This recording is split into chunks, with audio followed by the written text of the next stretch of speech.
how to download Fortnite on Android. That's what I'm gonna teach you in today's video. So the first we need to go and open the browser. In here we're gonna search for Fortnite Android. And then go here and open this one.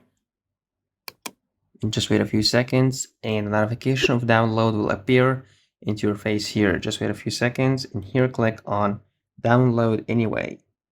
And wait until the download gets done. And here click on it, choose open.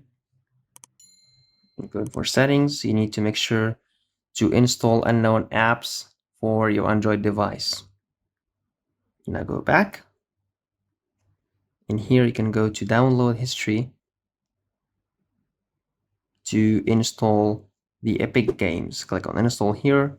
Wait a few seconds until the Epic Game Store get installed. And now click on open. And just wait a few seconds here once again.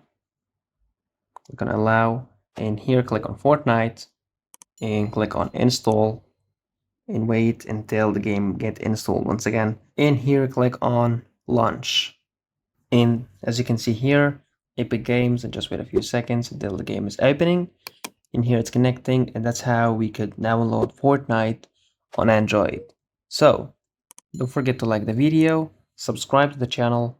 Also let me know down in the comments below if the video is helpful, and thanks for watching.